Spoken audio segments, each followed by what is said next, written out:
Morning students. तो अभी तक आपने बहुपद के बारे में अध्ययन किया और बहुपद में आपने देखा कि चर राशियाँ अचर राशियाँ क्या होती हैं और साथ में आपने देखा बीजीय व्यंजक क्या होते हैं। तो उसके बारे में एक बार पुनः रिपीट कर लेते हैं। सबसे पहले आपके पास है चर राशियाँ। चर राशियाँ क्या होती हैं? वे राशियाँ जिनका मान हमें पहले से ज्ञात नहीं होता उन्हें चर राशियाँ कहते हैं। जैसे एक्स वाई जेड इत्यादि सभी क्या होती हैं? चर राशियाँ होती हैं।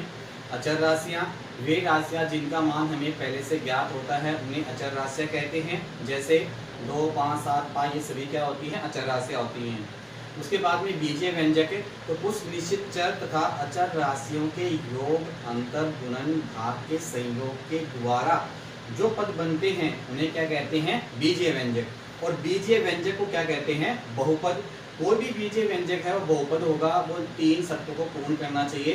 पहली शर्त आपकी ये थी कि बीजीय व्यंजक में चर की जो घात है वो धनात्मक पूर्णांक हो।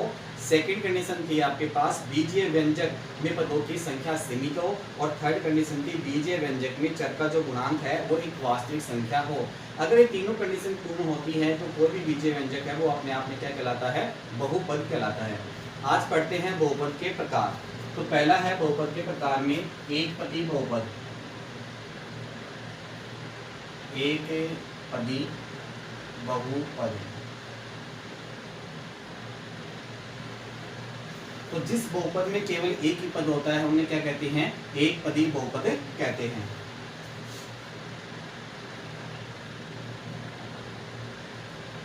जिस बहुपद में केवल एक पद होता है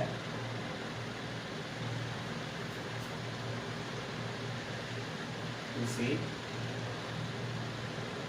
एक पदी बहुपद कहते हैं। जैसे आप देखोगे फॉर एग्जाम्पल के तौर पे एक्स वाई जेड 2, 5 इत्यादि सभी क्या हैं? बहुपद हैं। तो इसमें केवल एक ही पद है। सेकंड है द्विपदी या द्विपद बहुपद।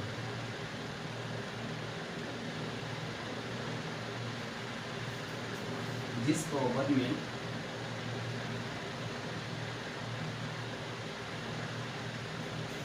दो पद होते हैं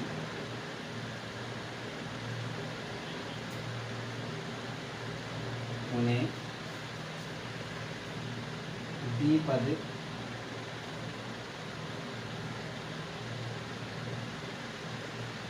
बहुपद कहते हैं।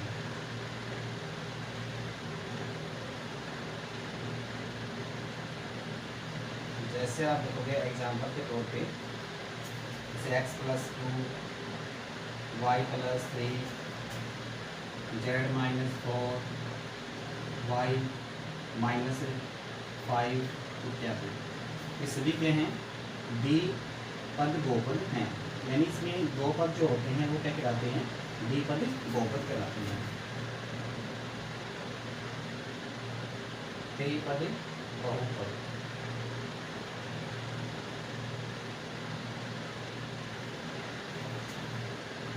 जिस बहुपद में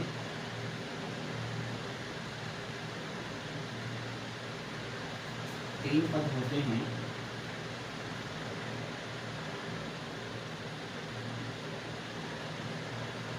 उन्हें त्रिबहुपद कहते हैं। त्रिपद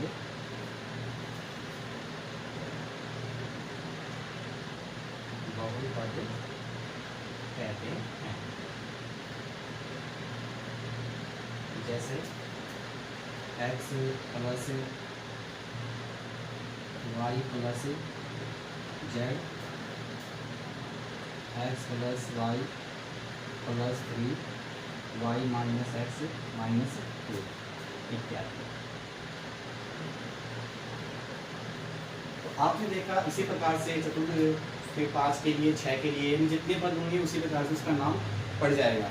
तो आप देखोगे एक पदी बहुपद क्या होता है? जिस बहुपद में केवल एक ही पद होता है उसे एक पदी बहुपद कहते हैं। जैसे x y z 2 5 इत्यादि सभी क्या होते हैं? एक पदी बहुपद होते हैं। द्विपद बहुपद क्या होते हैं? जिस बहुपद में दो पद होते हैं उन्हें द्विपद बहुपद कहते हैं, और जिस बहुपद में तीन पद होते हैं उसे त्रिपद बहुपद कहते हैं। इस प्रकार से आपने यहाँ पे आज बहुपद के प्रकार देखा है। चतुर्थ बहुपद यानी जिसमें चार पद होंगे वो चतुर्थ बहुपद होगा। पंच बहुपद जिसमें पांच पद होंगे वो क्या होगा? पंच बहुपद होगा। नेक्स्ट टॉपिक हमारे पास बहुपद की घात।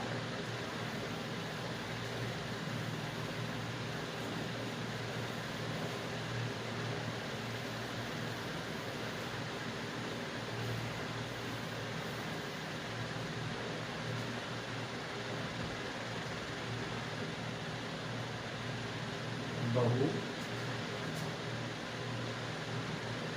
की घात यानी यहाँ पे आप अध्ययन करोगे बहुपद में जो चर होता है उसकी जो घात है उसके बारे में अध्ययन करेंगे। तो पहला हमारे पास है रेखिक बहुपद।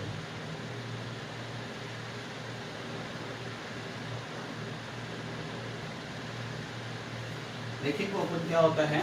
वह बहुपद जिसमें चर की अधिकतम घात कितनी हो? एक हो, उसे रेखिक बहुपद कहते हैं। वह बहुपद जिसमें चर की अधिकतम घात एक हो, उन्हें रेखिक बहुपद कहते हैं। जैसे देखेंगे फॉर एग्जांपल के तौर पे, जैसे x + 5, ये अपने पास देखो यहाँ पे x की अधिकतम घात कितनी है? 1 है। y - 3 z + 4 इत्यादि। यानी चर यहाँ पे चर कौन है? x की अधिकतम घात कितनी है? 1। यहाँ पे घात कितनी होती है? 1 होती है। यहाँ पे देखो चर y है तो y की घात कितनी है? 1। यहाँ पे चर क्या है? z की घात कितनी है? 1। तो वह बहुपद जिसमें चर की अधिकतम घात कितनी होती है? 1 होती है, उसे रेखिक बहुपद या नियतांक बहुपद भी कहते हैं। सेकंड है द्विघात बहुपद। वह बहुपद जिसमें चर की अधिकतम घात 2 हो, उसे द्विघात बहुपद कहते हैं। जैसे x² + 2x + 5y² - 5y + 6z² - 9 इत्यादि। तो यहाँ पे देखो कि चर कौन है? x दो बार आ रहा है, पर आपको देखना अधिकतम। यहाँ पे तो x की घात 1 है, यहाँ पे कितनी है? 2। तो अधिकतम घात कितनी हुई? 2। यहाँ पे चर कौन है? y, तो y की अधिकतम घात कितनी है? 2। और यहाँ पे चर कौन है? z की अधिकतम घात कितनी है? 2। तो वह बहुपद जिसमें चर की अधिकतम घात 2 होती है उन्हें क्या कहते हैं? द्विघात बहुपद कहते हैं। नेक्स्ट है त्रिघात बहुपद।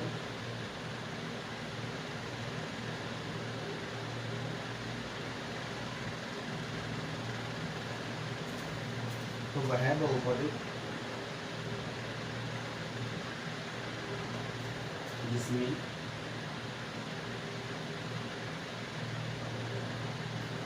चर की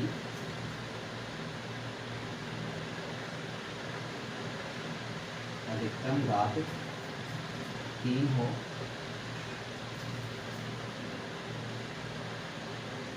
इसे त्रिघात बहुपद कहते हैं।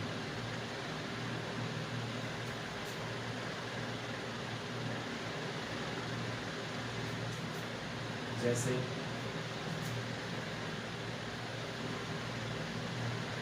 x³ + 2x² + 5, x³ + 9 z³ + 2 z + 4 इत्यादि। तो वह बहुपद इसमें चर की अधिकतम घात कितनी हो? 3 हो, उसे त्रिघात बहुपद कहते हैं। तो इस प्रकार आज हमने बहुपद के प्रकार और बहुपद की घात के बारे में अध्ययन किया है। तो बहुपद के प्रकार में आपने देखा एक पदी बहुपद, यानी वह बहुपद जिसमें केवल एक ही पद होता है उसे एक पदी बहुपद कहते हैं। फिर आपके पास है द्विपद बहुपद, वह बहुपद जिसमें दो पद होते हैं उसे द्विपद बहुपद कहते हैं। और त्रिपद बहुपद, वह बहुपद जिसमें तीन पद होते हैं उसे त्रिबहुपद कहते हैं। इसी प्रकार से चतुर्थ के लिए 4 हो जाएगा, पंच के लिए 5 हो जाएगा, षष्ठ के लिए 6 हो जाएगा, चलता रहेगा नेक्स्ट आगे तक।